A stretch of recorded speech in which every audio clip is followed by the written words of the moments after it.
29 जुलाई 2026 संसद का एक ऐसा दिन होता है जिसने करोड़ों छात्रों और पूरे देश का ध्यान अपनी ओर खींच लिया।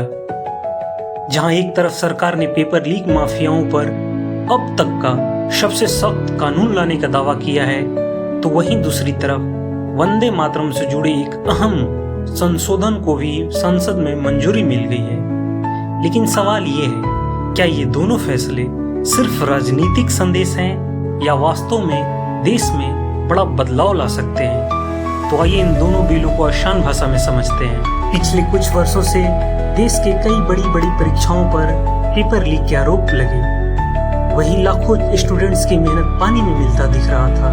परीक्षाएं दोबारा होती लेकिन पुनः लीक हो जा रही थी, जिससे परेशान होकर छात्रों ने विशाल आंदोलन किया, जिससे सरकार पर लगातार दबाव बढ़ रहा था। इसी के बाद सरकार ने एंटी पेपर लीक कानून को और सख्त बनाने के लिए कुछ संशोधन पेश किए। अब इस नई बिल में पेपर लीक करने वाले गिरोहों पर कड़ी कार्रवाई का प्रावधान किया गया है। गंभीर मामलों में 10 साल तक की जेल हो सकती है। दोषियों पर 50 लाख तक का जुर्माना लगाया जा सकता है।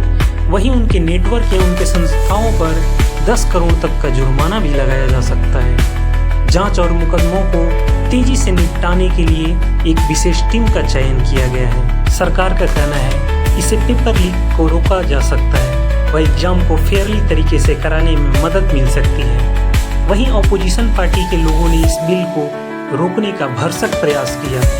हमारे देश के विपक्ष का तो यही काम है। खैर, सिर्फ सजा बढ़ा देने से समस्या खत्म नहीं होगी। अगर एग्जामिनेशन सिस्टम को सुरक्षित नहीं किया गया तो अंदर से मिली भगत जारी रहेगी, जिससे कानून भी सीमित असर ही दिखा पाएगा। यानी कानून मजबूत होना जरूरी है, लेकिन उससे ज़्यादा जरूरी है उसका ईमानदारी से लागू करना।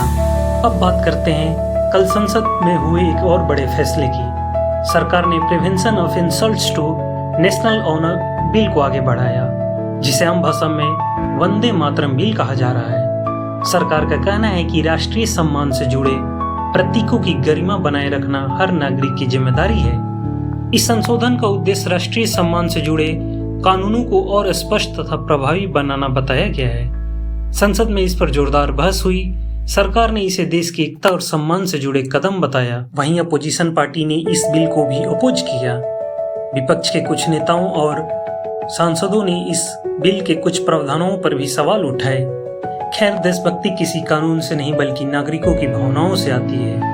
एक ही दिन में 2 बड़े फैसले हुए, एक छात्राओं के भविष्य से जुड़ा और दूसरा राष्ट्रीय सम्मान से। अब असली सवाल कानून बनाने का नहीं बल्कि उसके सही तरीके से लागू होने का है। आप अपनी राय जरूर दें। क्या ये दोनों कानून देश में सकारात्मक बदलाव लाएंगे या अभी भी व्यवस्था में और सुधार की जरूरत है? आप अपनी राय कमेंट में जरूर बताएं और लाइक व सब्सक्राइब करें। तब तक के लिए जय हिंद, जय भारत।